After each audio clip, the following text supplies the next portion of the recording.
Hi guys, Tom Anderson, day 27 of 100 Days of Thankfulness. Today we're talking about the importance of being humble. And I'm going to be sharing with you the 11th miracle that happened to me in 1993. This actually happened immediately after the 10th miracle that I shared yesterday, where I was describing that electric crawl that happened, slowly went up my arm. So right after that happened, I had this thought in my head, which, I was having the tears of joy, and the thought that was in my head was, God, you didn't have to be so obvious. And before I could finish the thought, and this was the 11th miracle, I had an interrupting thought, and that interrupting thought was, it was a very strong interrupting thought, and it was, yes, I did. And so I know that was definitely God communicating to me through my thoughts, partly because it was an interrupting thought. I didn't actually get to finish even thinking, God, you didn't have to be so obvious. I got partway through it. The other reason I know it was from him is because it wasn't yes, you did. It was yes, I did. To me, having God say that to me and choose those words to basically say to me, yes, I did have to be that obvious with you, Tom, was not a compliment.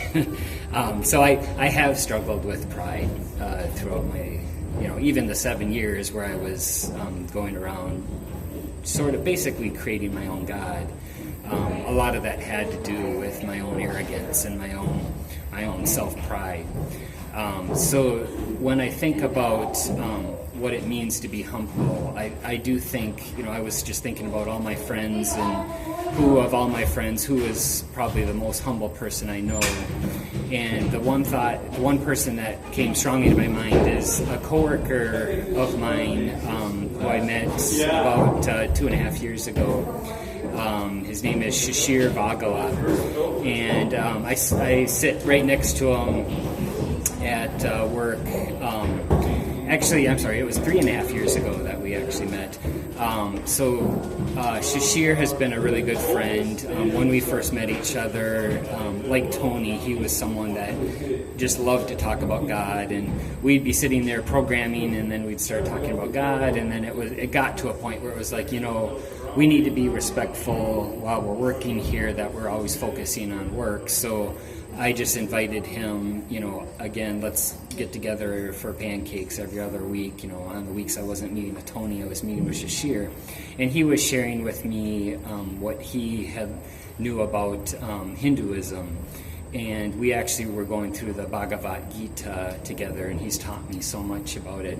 But I think, besides what I've learned about Hinduism and what I've learned through studying the Bhagavad Gita with Shishir, he's also just been such a really good friend, and he's always been just that real positive example of someone that's been just extremely humble, both as a friend, but also as the way that he conducts himself when he does his work at Jostens. He's not always seeking what's best for himself so much as what's best for the team there. So I just want to give a shout out to Shishir and say thank you so much for everything that you do for me at work, and just also for being such a good friend. Thanks, Shishir.